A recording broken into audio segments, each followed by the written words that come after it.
Olá, hoje é quarta-feira, dia 29 de dezembro de 2021. Está no ar o Diversa em Rede, trazendo para você os principais assuntos.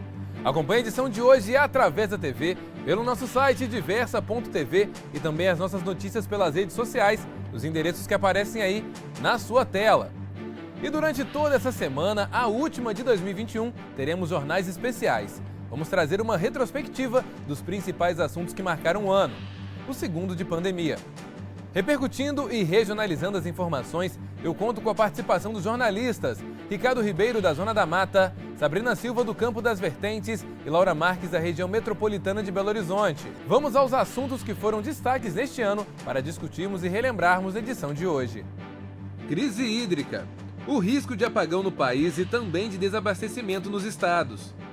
Chuvas fortes em cidades pelo país, alagamentos em Nova York, neve no Brasil, geadas, calor extremo no Canadá. Um ano marcado por eventos adversos no clima. COP26. Autoridades de todo o mundo estiveram na Escócia para discutir o clima no planeta. O presidente Jair Bolsonaro foi à ausência. Barragens. Novos sustos, traumas relembrados e os reflexos das tragédias da Vale em Brumadinho e Mariana que permanecem até hoje. É agora no Diversa em Rede.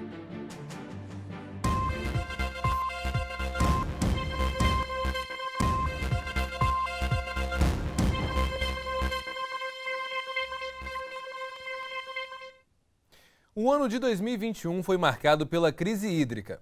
O risco de apagão no país e também de desabastecimento acompanharam os brasileiros ao longo de todo o ano. Faltou planejamento e políticas públicas eficientes. Sem chuvas, o governo aumentou a conta de energia e criou novas bandeiras tarifárias. Mais uma vez, quem pagou a conta, claro, foi a população. 2021 foi o ano dos aumentos, seja nos preços dos combustíveis, na cesta básica e até na conta de energia. Tudo se tornou mais caro e a falta de planejamento tornou a situação ainda pior. A maior crise hídrica do país em 91 anos. A falta de chuva e a seca nos reservatórios foram decisivos para o governo federal aumentar a conta de energia e criar uma nova bandeira tarifária, a bandeira da escassez hídrica, cobrando R$ 14,20 a cada 100 kWh, valor 50% mais alto que o da bandeira vermelha patamar 2. Como forma de amenizar o bolso dos consumidores, o governo federal criou um programa de incentivo à redução voluntária de energia elétrica. No programa, o consumidor que economizou de setembro a dezembro pelo menos 10% na conta de luz, em comparação com o mesmo período do ano anterior, ganha um desconto em 2022. Uma portaria também ofereceu à indústria benefícios em troca de uma diminuição no consumo de energia elétrica no horário de pico. Ainda assim, a Agência Nacional de Energia Elétrica prevê um aumento de 20% na conta de energia elétrica no próximo ano. Pois é, foram muitos aumentos durante todo o ano e para falar mais sobre isso, eu quero chamar agora os nossos correspondentes para a gente dar um giro pelas regiões. Quero começar com a Laura. Laura, uma boa noite para você, para a Sabrina, para o Ricardo. Laura, é o seguinte, a gente sempre falou aqui também, fala no Diversa em Rede, sobre outras formas de energia elétrica, né? A gente vive falando sobre energias eólicas, sobre energia solar, formas de trazer também para a discussão e para o nosso dia a dia, maneiras de economizar e, claro, de também contribuir com o meio ambiente. Mas ainda assim, são questões muito caras, né? Infelizmente o Brasil, ele carece muito de incentivos nesse mesmo sentido, nessa mesma condição. Eu queria saber como é que foi a situação também aí para vocês na região metropolitana da capital. Conta pra gente, Laura. Boa noite, Elias. Boa noite, Ricardo, Sabrina, para todo mundo que está nos assistindo. Pois é, essa situação da crise hídrica, uma baixa muito intensa dos reservatórios das hidrelétricas, fez o preço da energia ficar bem mais caro aqui na região metropolitana. Como você disse, a gente viu também na reportagem, essa situação impactou diretamente no bolso dos consumidores.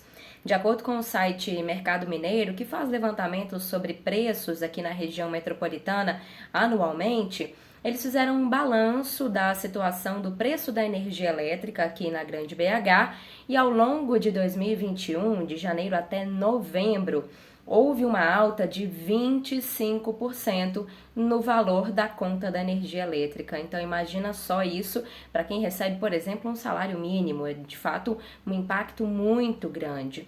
e tentar lembrar aqui para os nossos telespectadores por que é que chegamos a essa situação, né, Elias? A estiagem ao longo do ano, principalmente no período mais seco, no meio de 2021, choveu muito pouco na região metropolitana e em outras partes daqui de Minas Gerais, no restante do país também. A gente teve um momento em que o nível dos reservatórios que produzem energia elétrica chegou a índices baixíssimos ao longo de 2021. Por conta disso, havia um risco grave de apagão, inclusive as autoridades públicas demoraram um pouco para admitir isso. O ministro de Minas e Energia falava que havia o risco, depois o presidente Jair Bolsonaro dizia que não. Houve então esse jogo aí, de fato, que a população ficou até sem saber qual que era a situação real, mas depois que a gente entrou no período chuvoso, a situação melhorou um pouco, né? Mas teve esse momento realmente em que o risco de apagão era altíssimo. Aqui na região metropolitana, assim como nas outras partes do país, é o operador nacional do sistema que faz a gestão da distribuição da energia elétrica. Então, de fato, se um reservatório estava em níveis baixos demais, por exemplo, que era o caso de Furnas, no sul de Minas, essa distribuição de energia elétrica era remanejada no território brasileiro. É algo que é feito, de fato, por meio do ONS, Operador Nacional do Sistema, que faz esse trabalho. Então, de fato, muitos reservatórios ficaram com níveis baixíssimos. Lá em Furnas, que eu citei, também outros 2 reservatórios de hidrelétricas no Triângulo Mineiro ficaram em situação muito grave, que são os reservatórios Emborcação e Nova Ponte. Então, de fato, esse foi um problema nacional, que aconteceu em várias localidades do país e aqui em Minas Gerais, em especial, nesses 3 reservatórios que eu citei. A situação ficou bem grave, Elias. Com as chuvas que chegaram já no finalzinho do ano, os reservatórios melhoraram um pouco, mas sem chegar a níveis ideais, digamos assim, né? E pra gente ter uma noção, esse problema ainda vai se arrastar durante algum tempo, viu? Porque no mês de outubro, a Agência de Meteorologia da ONU, da Organização das Nações Unidas, fez um relatório emitindo um alerta de que nos próximos anos, se o modo de vida da população mundial não modificar, é possível que nos próximos anos a gente veja uma grande parcela da população ficar sem água. Porque, de fato, a gente precisa da água para a produção de energia elétrica, já que a maior parte da produção de energia brasileira acontece nas hidrelétricas, mas pensando também no abastecimento de água, segundo essa agência da ONU, até o ano de 2050, aproximadamente 5 bilhões de pessoas vão ficar numa situação de insegurança hídrica, ou seja, sem saber se terão acesso à água potável. Lá em 2018, segundo a ONU, eram aproximadamente 300 bilhões e 800 milhões de pessoas nessa situação no mundo todo. Em 2050, podemos chegar a 5 bilhões. Então, com as emissões de carbono, né, a temperatura mundial aumentando muito, a situação de disponibilidade de água deve se agravar para os próximos anos, pensando que se o nosso modo de vida não se modificar, esse é o cenário que está previsto segundo a ONU. Mas a gente vai falar um pouquinho mais sobre mudanças para tentar pensar um planeta mais verde nos próximos blocos do jornal. Elias. Sem dúvidas, Laura. E olha, muita gente, né, que passa por uma situação como essa. É triste pensar, né, que o mundo onde todos nós deveríamos cuidar, esse é um assunto ainda que sempre voltamos a discutir e sempre vemos também como as pessoas elas não levam a sério como poderiam, né? Agora, Sabrina, inclusive esse ano, como foi um ano de muitos aumentos, a gente falava muito sobre economia, né? E economizar energia não é nada fácil. O governo, inclusive, prometeu alguns ajustes aqui e outros ali, que nós vamos falar também na edição de hoje. Ainda assim, nós sabemos que todo o esforço é pouco quando o assunto é energia elétrica. Eu queria saber como é que vocês também aí na região do Campo das Vertentes levaram toda essa situação. Uma boa noite para você. Boa noite, Elias, Laura, Ricardo, boa noite para todos. Bom, antes de falarmos aqui de como conduzimos essa situação durante o ano de 2021, é bom falarmos que aqui nós temos 3 hidrelétricas operando no estado, que são calhas do Rio Grande, né? Que é a Funil, Camargos e Itutinga, sendo que a usina hidrelétrica de Camargos é a que opera em maior quantidade e no ano de 2021 ficou abaixo do esperado com 25,23% de abastecimento. Só que esse não foi o pior resultado, porque no ano de 2014, Elias, nós tivemos aqui um abastecimento de 9,16%, foi o nível mais baixo que nós tivemos. Aqui, nesse ano de 2021, tivemos um combo, né, que a seca, a geada, as chuvas que não vieram, os incêndios, então, e tudo isso contribuiu para o desabastecimento e vários problemas que nós tivemos aqui na região. Foi difícil conduzir, porque onde pesa de um lado, vai refletir do outro. É os aumentos que nós sentimos aí na conta de energia elétrica, por exemplo, onde tivemos que readaptar nas nossas casas para tentar sobrar um pouquinho ou ao menos conseguir arcar com as despesas.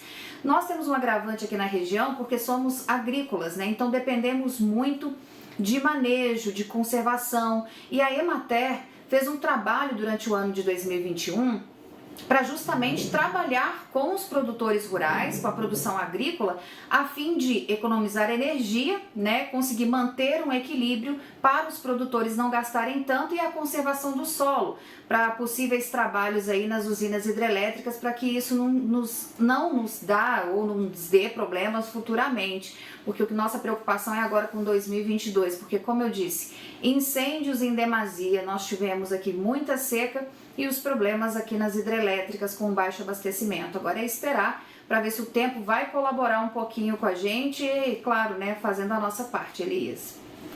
Com certeza, Sabrina, e foi um ano com muitos incêndios em todas as regiões, claro, sem muitas chuvas também, o que também ocasionou aí toda essa crise que estamos passando. Agora, Ricardo, na Zona da Mata, essa questão também da energia, com risco de apagão, na questão do desabastecimento, foram sentidos com fortes impactos? Conta pra gente.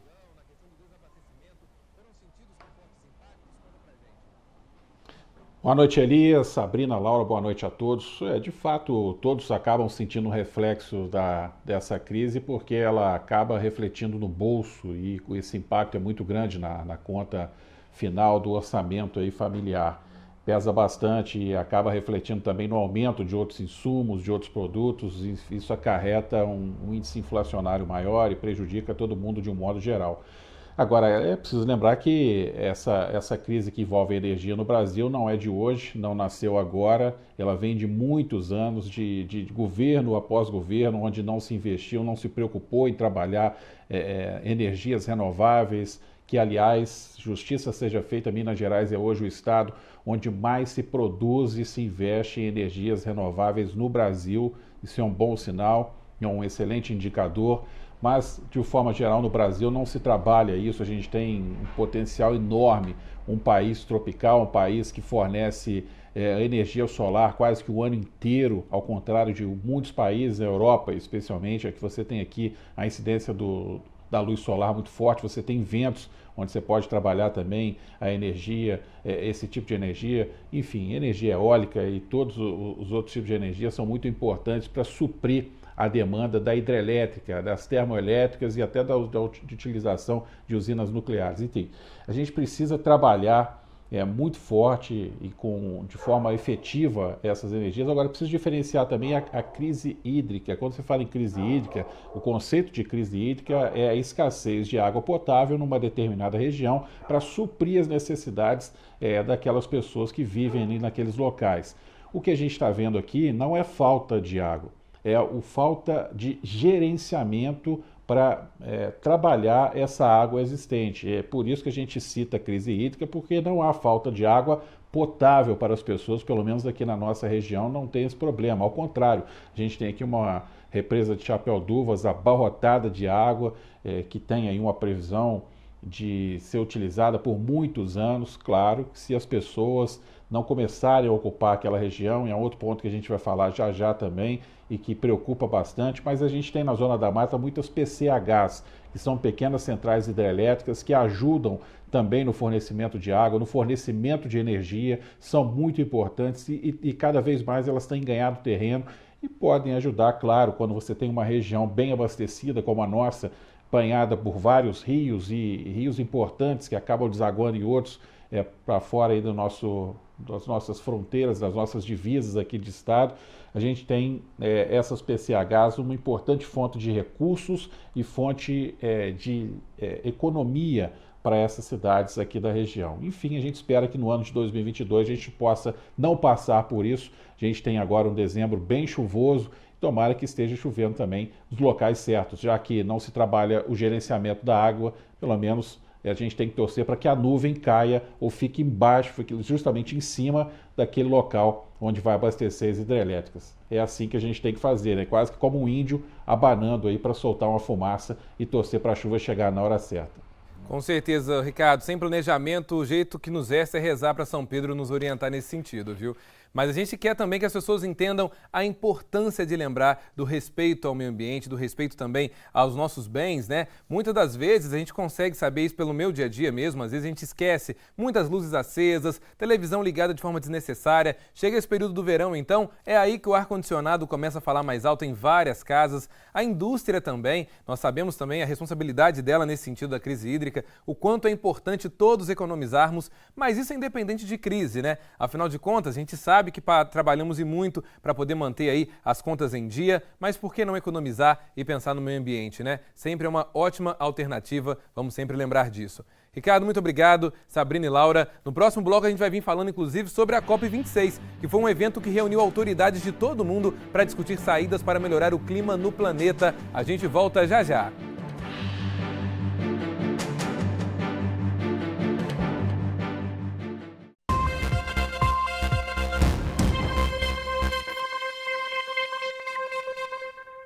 Já estamos de volta. A 26ª Conferência das Nações Unidas sobre Mudanças Climáticas, a COP26, reuniu autoridades de todo o mundo entre os dias 31 de outubro e 12 de novembro na Escócia. O objetivo foi discutir e negociar ações que possam frear a mudança do clima, com metas e compromissos de diferentes nações. Preocupados com as consequências do aquecimento global, o Brasil também enviou representantes, mas o presidente Jair Bolsonaro não participou do evento. No início de novembro, lideranças políticas, cientistas, ativistas climáticos e personalidades mundiais estiveram na Conferência de Mudanças Climáticas da ONU, a COP26, evento que aconteceu na Escócia. O Brasil esteve presente com representantes, mas sem a presença do presidente Jair Bolsonaro. Entre os pontos previstos no documento final está a redução da emissão de gás metano até 2030, desmatamento zero e novos pactos para a recuperação florestal. Enfrentando resistências, o fim do uso do carvão e a diminuição do subsídio para combustíveis fósseis também esteve na pauta. O Brasil, por sua vez, assumiu a responsabilidade de zerar o desmatamento ilegal até 2028, cortar em 50% o uso de gases poluentes e aderir compromissos como o financiamento de povos indígenas e a redução de metano na agropecuária. O planeta tem dado claros sinais de que, se nada for feito, o retorno é inevitável. Vemos poluição nos rios, mares, nas indústrias e nas grandes cidades ao redor do planeta. A economia cresce, a tecnologia se desenvolve e os cuidados com a terra ficam apenas no discurso. O que motivou o protesto de milhares de pessoas pelas ruas de Glasgow durante a Conferência Climática. Olha, falar do clima é sempre uma preocupação mundial, né? É importante que um país assuma compromissos até para a preservação das florestas, mananciais, mas faz necessário que cada estado e cada município também busquem boas alternativas. E uma das preocupações atualmente é a qualidade do ar. E para falar sobre esse assunto eu volto com os nossos correspondentes. Quero começar com a Laura mais uma vez. Ô Laura, o que os municípios aí na região, né, na Grande BH têm feito? Nós sabemos que é uma região com muitas indústrias e elas também são importantes, né, para que, claro, a situação do ar e os impactos desse problema também diminuam no mundo como um todo, né? Pois é, Elis, interessante até pensar que uma pesquisa recente da UFMG identificou que nesse período de pandemia, ao longo de 2021, inclusive, a qualidade do ar melhorou bastante aqui na cidade, exatamente porque a circulação de pessoas reduziu muito, né? Com isso, menos carros rodando pela cidade. Então, de fato, houve esse resultado. Isso é uma situação que é observada aqui na Grande Belo Horizonte, mas não só aqui, é algo que se repetiu em vários grandes centros do mundo todo, né? Exatamente por conta dessas emissões do transporte, né? Principalmente. E também, claro, a indústria, né, teve uma redução das atividades nesse período de pandemia. Lá nesse encontro, na COP26, o governador Romeu Zema, inclusive, enfatizou muito que um dos pontos que precisam ser trabalhados daqui para frente é com relação ao agronegócio. Então, a gente não está falando tanto da grande BH, é mais algo que está mais presente no interior do estado.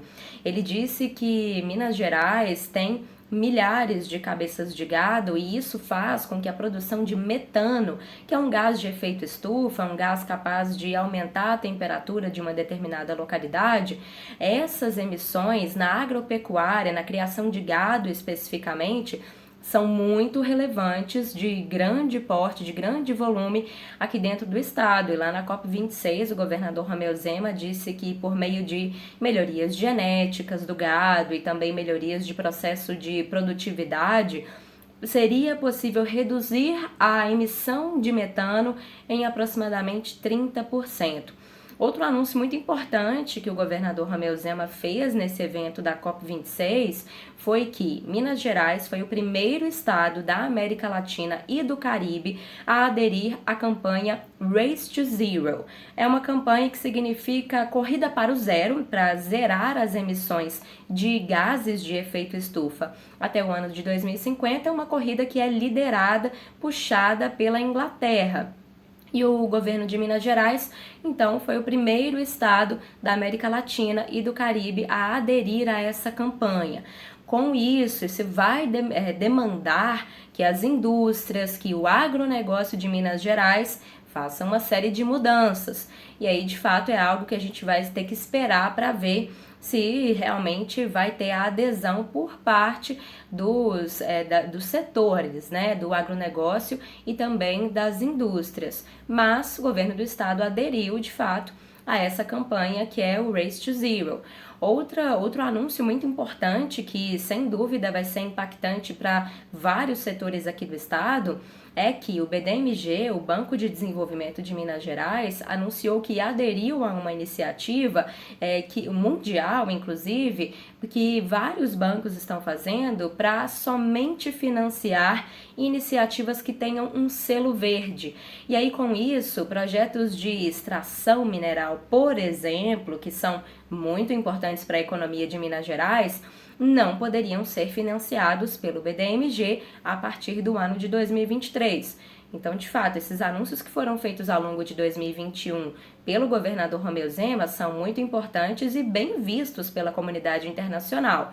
Mas a gente vai ter que aguardar para ver se vão ter efeitos práticos, viu, Elias? Pois é, Laura, a gente espera que sim. Inclusive, nós anunciamos, né, várias vezes aqui as falas do governador em relação a isso, em relação à sustentabilidade. Ele mesmo esteve em viagens diversas esse ano, trazendo essas novidades para cá, como você bem comentou. A gente espera que isso seja também na prática. Afinal de contas, políticas públicas são importantes quando o assunto é o meio ambiente. Por isso eu quero saber, Ricardo, se na Zona da Mata alguma ação também foi feita nesse sentido.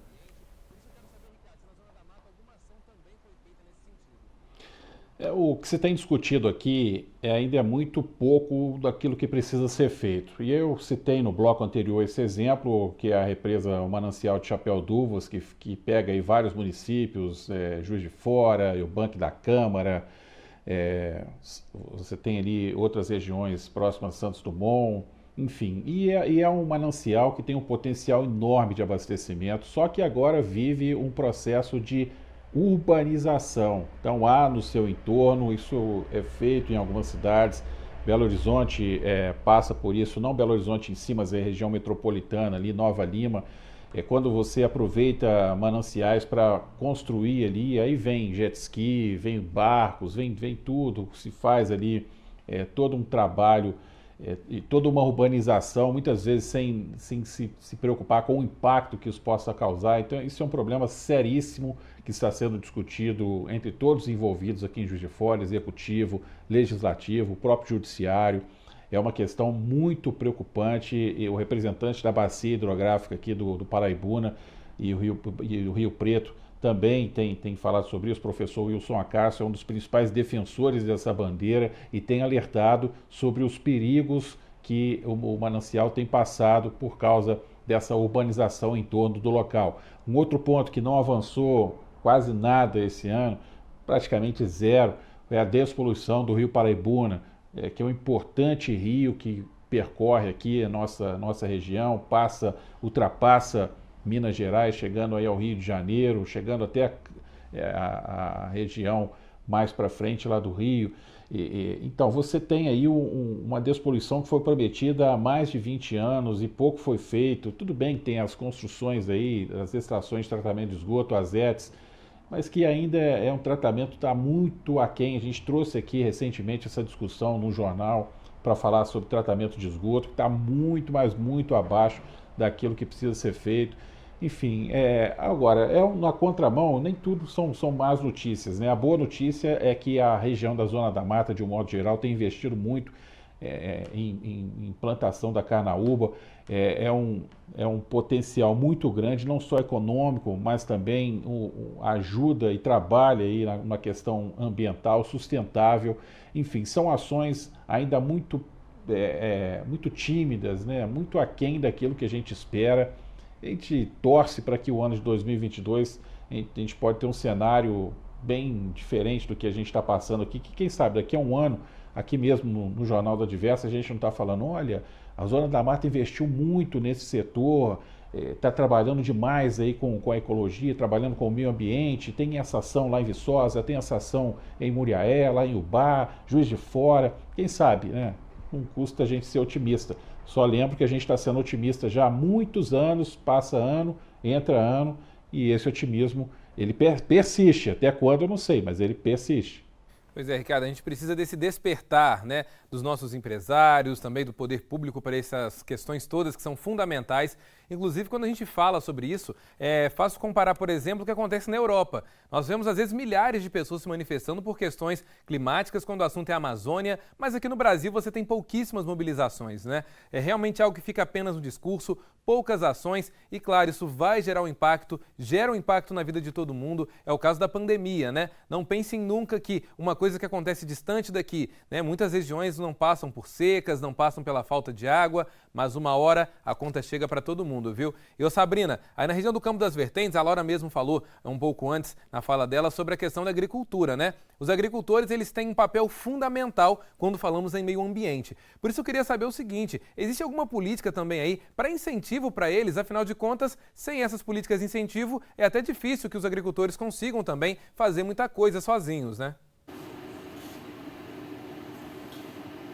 Exatamente, existe sim, Elias. E uma das falas do governador Romeu Zema durante esse encontro foi que nós temos uma visão a longo prazo em relação a toda a nossa realidade no estado, uma realidade mais sustentável, né? E que é responsabilidade de todos nós.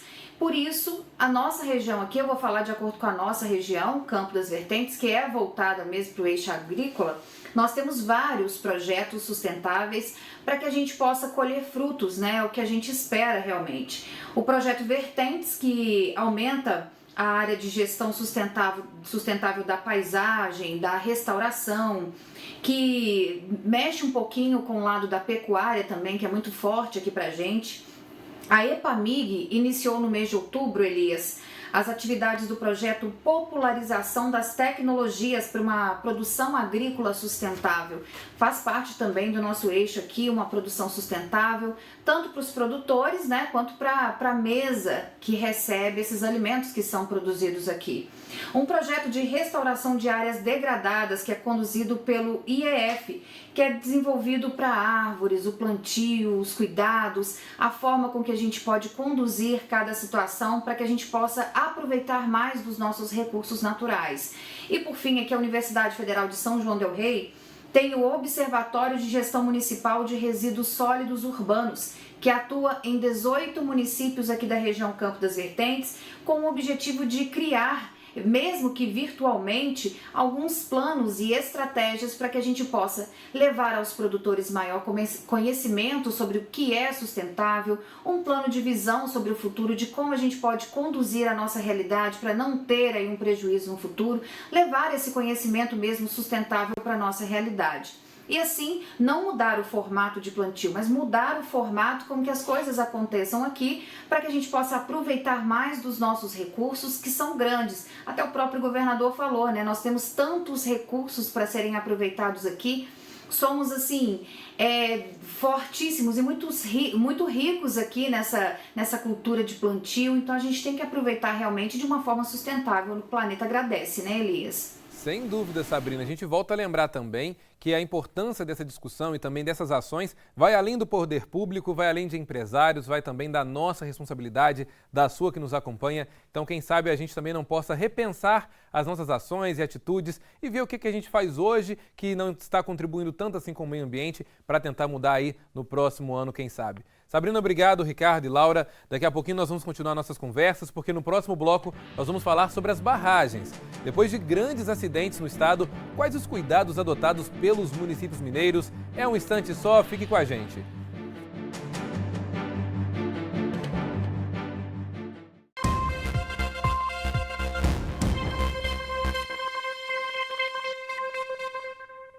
Depois dos casos da empresa Vale em Mariana e Brumadinho, quando barragens de rejeitos de minérios romperam e destruíram grandes áreas, mataram centenas de pessoas, animais e poluíram rios, outros casos voltaram a acontecer este ano em todo o estado, mas com consequências menores. É um problema que exige responsabilidade e gestão. Para quem vive ao redor dessas áreas, o medo é constante. Em 2021, as barragens de rejeitos foram assuntos na imprensa de todo o país. Principalmente em Minas Gerais. Dezenas de famílias que viviam ao redor da represa de Brejo Grande, na cidade de Paraisópolis, no sul do estado, precisaram desocupar suas casas após a barragem apresentar rachaduras e alto risco de rompimento. Situação crítica também em Ouro Preto.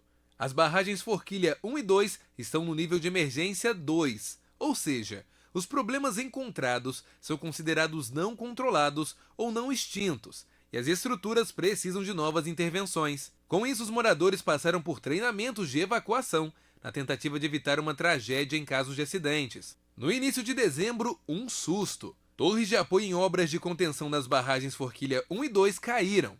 A Agência Nacional de Mineração foi até o local para averiguar a situação. Ninguém ficou ferido. E quase 3 anos após o rompimento da barragem da Vale, em Brumadinho, vítimas seguem sendo encontradas. Pessoas ainda estão desaparecidas e o trabalho dos bombeiros não para. Quase 37 bilhões de reais. Este é o valor do acordo selado entre a Vale, Ministério Público e o governo do estado por causa dos prejuízos causados pelo rompimento em Brumadinho. Deste total, 1,5 bilhão de reais foram entregues às prefeituras mineiras para investimentos em diferentes setores. As negociações com as famílias ainda continuam. Mariana aguarda negociações. Pois é, dinheiro que não traz de volta a vida daqueles que se foram, a dignidade daquelas pessoas que precisaram deixar as suas casas e principalmente a responsabilidade com o meio ambiente, né? E para falar mais sobre esse assunto, eu volto a chamar os nossos correspondentes. Laura, você mesmo durante todo o ano trouxe várias notícias para a gente, inclusive uma edição que a gente estava no ar ao vivo, chegou a notícia de uma pessoa, mais um corpo que foi encontrado ali na região de Brumadinho. Não é fácil, a gente sabe que todas as vezes quando falamos sobre essas tragédias, a gente não pode se esquecer das vítimas, mas os bombeiros também ainda continuam com esses trabalhos, né? Mas alguns avanços aconteceram aí, tanto em Mariana quanto em Brumadinho também durante o ano? 2021 foi um ano que teve, sim, grandes mudanças relacionadas às tragédias de Brumadinho, também de Mariana. Pessoas foram localizadas lá na área, né, onde houve o rompimento da barragem em Brumadinho. Em Mariana, as negociações tomaram um novo rumo. A gente teve o fechamento desse acordo, que é algo muito importante para o estado de Minas Gerais e para todas as vítimas e familiares atingidos por esse enorme desastre que aconteceu em Brumadinho em 2019. E vou tentar trazer um resumo disso tudo, de todas essas mudanças que aconteceram ao longo desse tempo, Elias. Mas primeiro eu queria trazer informação sobre a situação de barragens em risco de rompimento que ainda existem aqui em Minas Gerais. A grande maioria delas, inclusive, é da própria Vale, que esteve então envolvida nessas tragédias que a gente já assistiu em 2015 em Mariana e em 2019 em Brumadinho. São 30 barragens que são consideradas em nível 1 de risco de rompimento aqui no estado, 7 que estão em nível 2 de risco de rompimento e 3 barragens que são consideradas em nível 3, que é o nível máximo de risco de rompimento.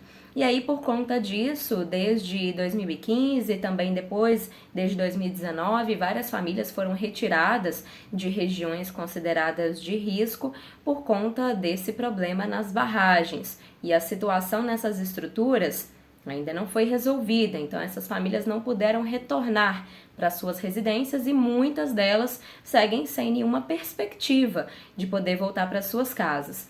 Agora, trazendo a informação sobre a situação da tragédia em Brumadinho, o governador Romeu Zema conseguiu fechar esse acordo milionário com a Vale para pagar a indenização coletiva para as pessoas atingidas, para o estado de Minas Gerais, o governo do estado, que também foi indenizado, mas essa indenização não diz respeito às indenizações individuais, que aí, de fato, cada família tem que entrar com ações na justiça para definir qual que vai ser o pagamento final feito pela Vale por conta da tragédia. Mas essa verba toda que entrou já no caixa do estado, né, ao longo de 2021, vai ser muito importante, inclusive, no ano que vem, em 2022, possivelmente vai ser uma bandeira do governador Romeu Zema durante as eleições do ano que vem, né? Esse recurso vai ser utilizado para uma série de ações, por exemplo, para a construção do anel rodoviário aqui na Grande Belo Horizonte, foi levado para hospitais durante o período de combate à pandemia,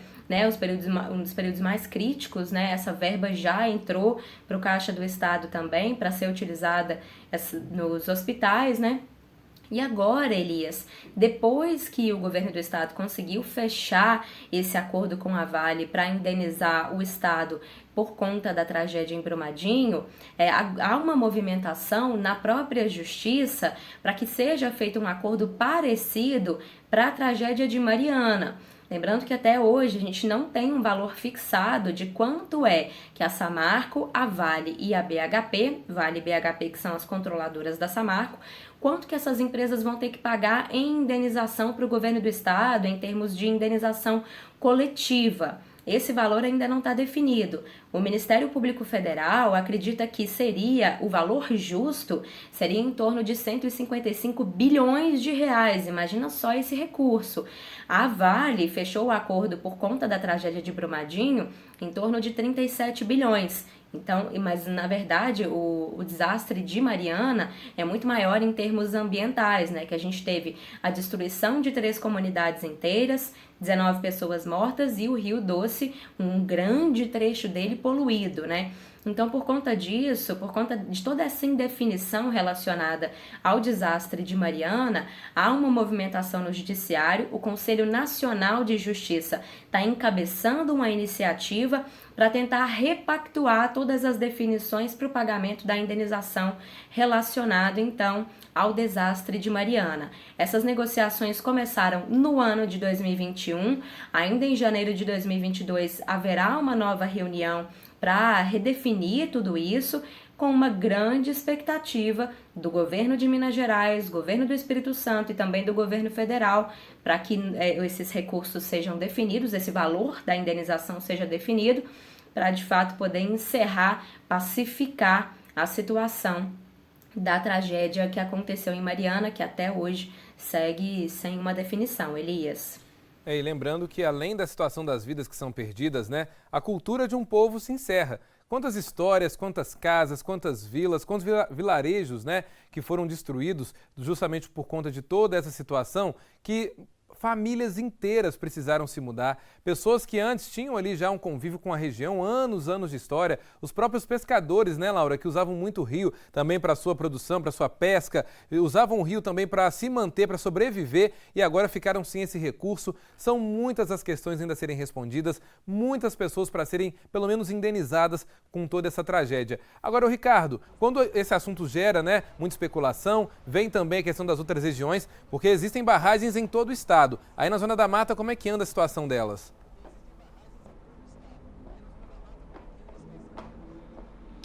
Aqui também, mas eu só queria complementar uma fala da Laura ali, quando ela disse que isso poderá ser usado, né, ano que vem numa campanha eleitoral. Eu me recuso a acreditar que isso será palco de campanha eleitoral. Você falar de um dinheiro que foi usado à custa de muitas vidas perdidas e que pagas dinheiro de indenização para se colocar isso numa campanha eleitoral. Eu me recuso a acreditar que isso possa acontecer, porque nenhum dinheiro vai pagar de volta essa quantidade de vidas aí perdidas, as pessoas que se foram, gerações, pessoas novas, mais velhas, enfim.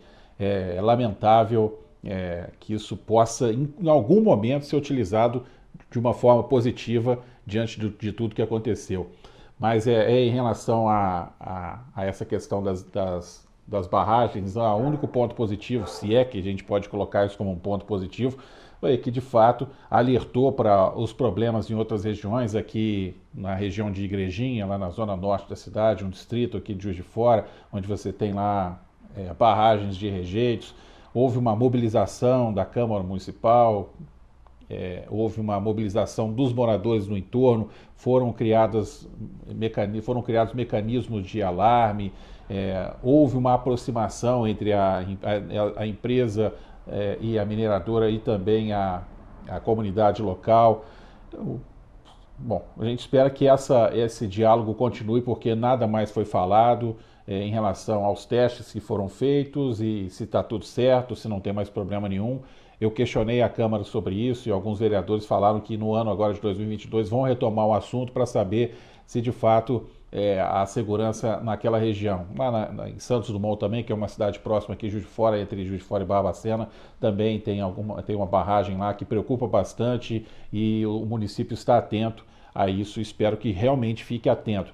Eu só queria compartilhar aqui uma experiência pessoal que eu vivi em 1999, quando profissionalmente eu saí de Juiz de Fora e fui para o Rio de Janeiro, e meu primeiro trabalho foi em Macaé, onde eu fui deslocado para lá para cobrir o acidente na plataforma da Petrobras, a P36. Vocês devem se lembrar, foi no final dos anos 90, quase anos 2000 já, e aquele acidente, várias pessoas morreram, a plataforma afundou na bacia de Campos, e desde então não se falou mais nada sobre a segurança das pessoas que trabalham em alto mar, a segurança dessas plataformas. Eu chamei a atenção para esse exemplo, para falar sobre esse tema que a gente está discutindo aqui.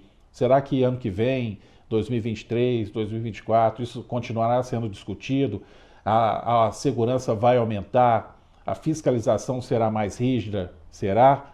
Ou a gente está falando isso agora porque está bem recente e as autoridades estão mais atentas e a discussão ainda está um pouquinho, não diria quente, mas ainda morna? Porque uma hora eu temo que essa discussão esfrie totalmente, ou melhor, congele, e a gente pare de falar sobre o assunto e a fiscalização volte a ficar mais frouxa, as mineradoras continuam fazendo e gastando bilhões e ganhando bilhões nas custas de uma riqueza nossa aqui, que está sendo extraída do nosso solo, das nossas montanhas, e não pague por isso com a segurança daquelas pessoas que trabalham nesses locais. Isso é lamentável e eu espero, repito o que eu disse no início, espero que isso não seja utilizado em campanha eleitoral, porque seria um baixo nível enorme. Ricardo, conhecendo a política brasileira, não duvido, viu? E o que é mais triste ainda é pensar que quando falamos sobre vidas, como essa história mesmo que você contou, né, de uma experiência profissional, a gente nota que claramente as pessoas têm memória curta, a história ela começa a acontecer depois de alguns anos, as pessoas voltam a falar uma vez ou outra, quando comemora-se 1 ano, 2, 3, 7 anos de um acidente como este, comemora-se não, né? Perdão pelo termo. Quando se lembra, faz memória a essa situação, mas infelizmente as pessoas vão realmente afrouxando as regras, deixando passar e a realidade vem e bate na porta. Nós temos um exemplo disso com relação a Mariana, né? Tínhamos visto um desastre ambiental absurdo em Mariana, com 19 pessoas mortas e de repente em Brumadinho, com um número de mortos muito maior. Ou seja, a história estava ali recente, batendo na nossa porta e ainda assim a gente fez vista grossa, né? Para um problema que já poderia ter sido resolvido. Sabrina, aí no campo das vertentes, alguma barragem também que apresenta risco por aí? Elias, nós não temos esse problema não, sabe? Temos sim a responsabilidade e também a sabedoria, a empatia de ficarmos aqui informados em relação a toda essa história do estado de Minas Gerais. Apesar de não termos risco aqui, não significa que não nos compadecemos com toda essa situação, que acabou refletindo diretamente aqui na cidade, como por exemplo, quando aconteceu, milhares de homens daqui, que eu falo homens do Corpo de Bombeiros, militares daqui, foram atuar, né, nas barragens que romperam, vários brigadistas, vários voluntários, tínhamos funcionários que moravam em Barbacena, Corrêa de Almeida, que estavam lá. Então assim, a nossa realidade não é diferente. Quando a gente para pensar nessa situação, não é distante, né, de Barbacena ou de qualquer outra cidade, faz parte da gente também. É mais do que uma responsabilidade ambiental. É uma responsabilidade social. E quando saiu essa verba, sabe, para ser canalizada para os municípios, onde os municípios aplicarão esses recursos, vão aplicar da forma que acharem melhor, os gestores sabem muito bem onde tem que colocar esse dinheiro, a gente pensou realmente que não era por senso de justiça, era assim, por necessidade dos municípios que não iam suprir. Nesse momento, por exemplo, eu tenho um familiar que ainda está em Brumadinho, trabalhando toda aquela questão, e a gente fica pensando que a nossa história, ela ainda está ligada. Apesar de os municípios receberem esse dinheiro, nós como seres humanos, nós ainda temos a nossa história ligadas a essa tragédia. Então esses recursos, eles precisam ser aplicados com cuidado e com toda a responsabilidade que os gestores têm que ter. Na época, nós fizemos esse apanhado aqui para o Diverso em Rede com os gestores de algumas cidades, porque o valor ele foi específico para cada, no contingente, no populacional. E muitos deles falam, não, tem que aplicar na saúde, tem que aplicar na infraestrutura da cidade, nós vamos aproveitar esse recurso que foi liberado para tentar colocar em dia algumas situações aqui do nosso município. É claro que a gente pensa que isso veio em boa hora para os municípios, em detrimento talvez de uma situação que não seja tão agradável. Portanto, fica aqui, né, o nosso desejo de que esses recursos sejam aplicados e, como o Ricardo e a Laura disseram aqui, que não seja palco para a campanha de 2022. Sem dúvida, Sabrina. Olha, muito obrigado pelas informações. E no próximo bloco a gente vai falar sobre os eventos climáticos que marcaram o ano de 2021. A gente volta já já em um instante só.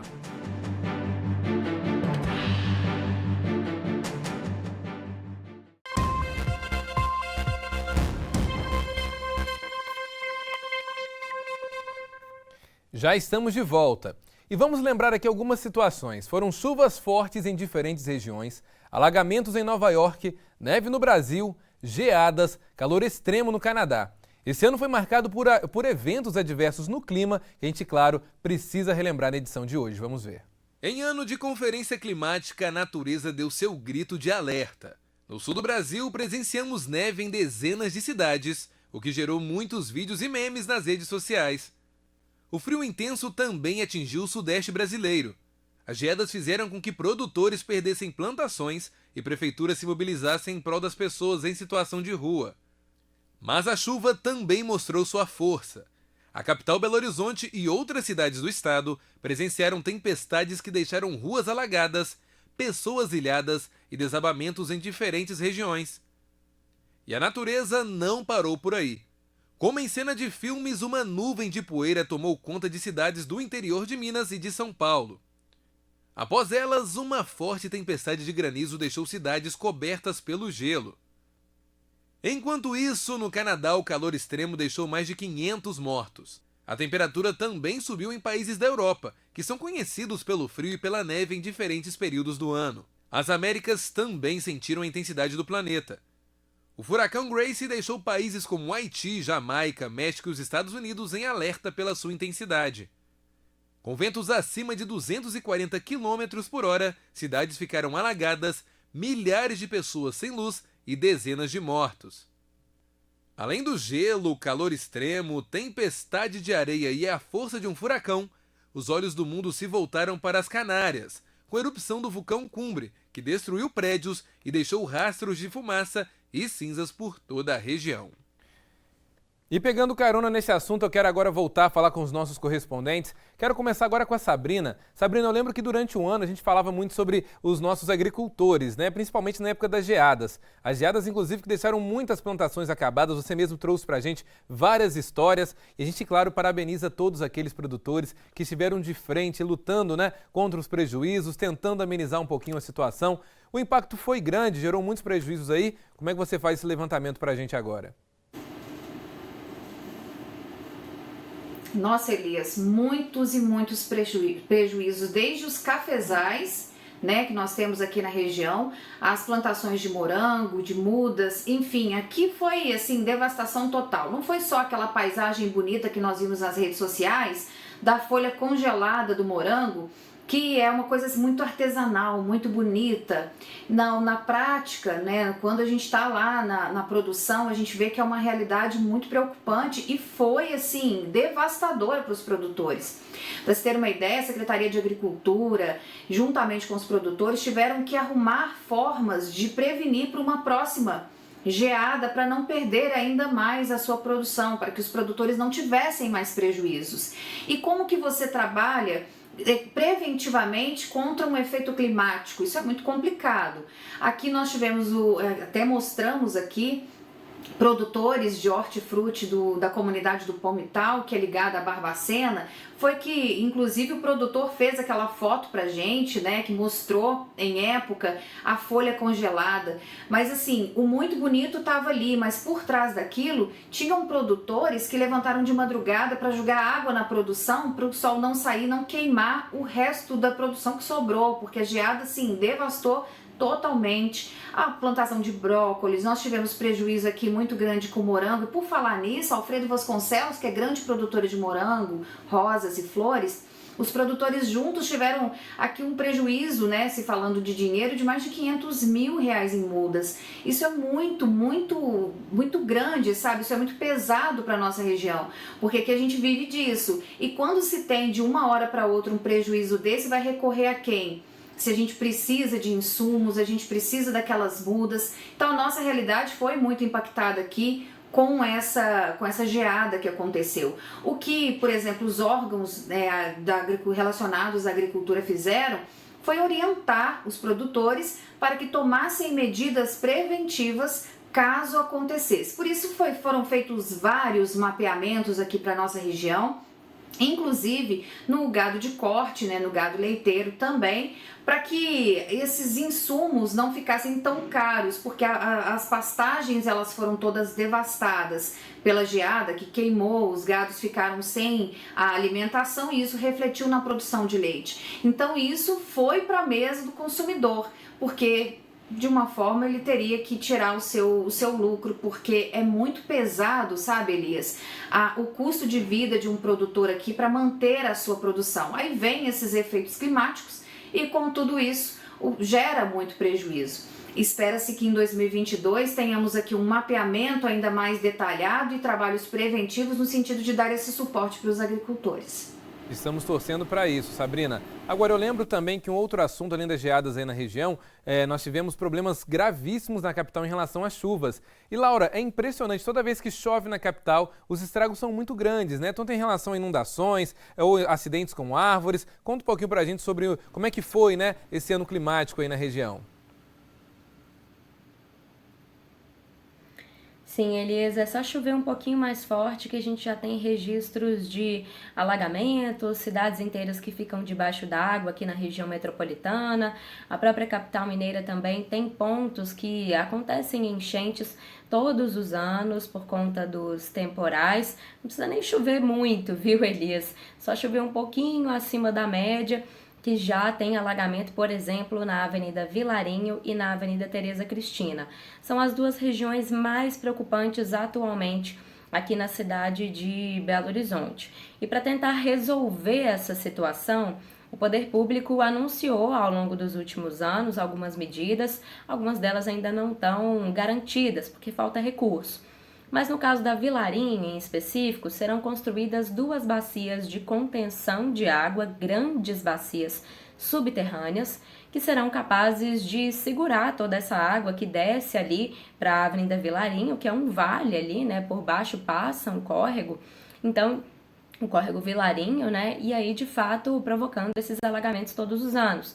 Inclusive, como eu já falei ao longo de 2021 aqui na TV Diversa, as construções na Vilarinho e na Avenida Tereza Cristina são até um pouquinho mais altas ali, com degraus ali maiores para tentar evitar a entrada da água, mas mesmo assim, às vezes isso não é suficiente.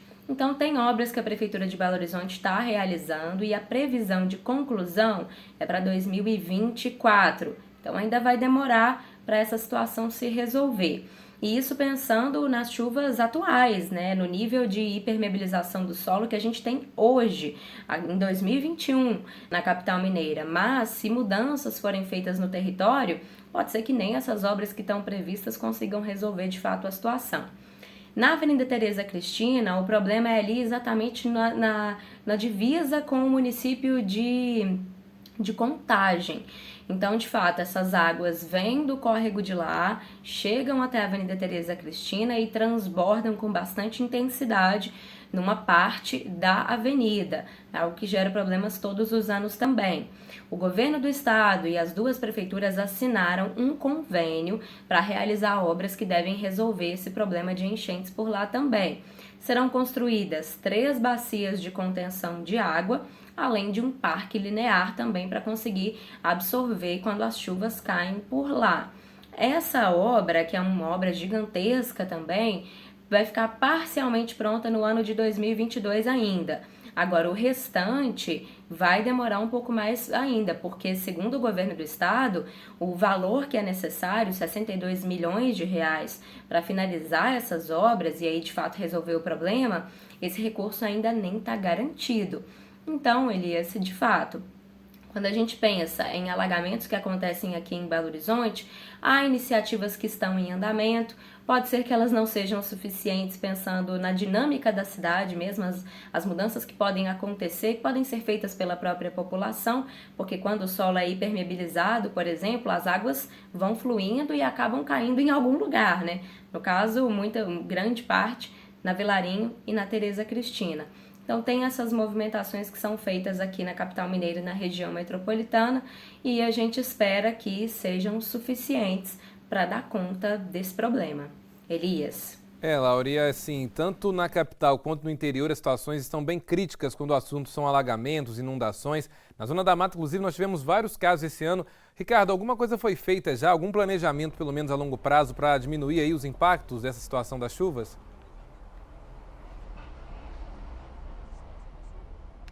O que se tem aqui são obras que foram feitas e que precisam ser feitas fora do período chuvoso. O período chuvoso é justamente para monitorar e dar uma assistência àquelas pessoas que precisam, porque não tem como você fazer agora o que precisa ser feito em relação a obras de contenção, encostas, e a Defesa Civil Estadual deu um apoio muito grande aos municípios aqui da Zona da Mata nesse sentido, porque é uma região que sofre bastante com os temporais aí de verão, os temporais que inclusive já chegaram agora na primavera, mas que se estendem pelo verão e preocupa bastante, porque temos aqui, e eu já falei sobre isso, uma região com bacias hidrográficas bem volumosas, e são rios que cortam as cidades aqui da região e acabam sempre transbordando e levando transtornos enormes. Isso quando não se tem, infelizmente, a perda de vidas pelo caminho, né, dessas enxurradas.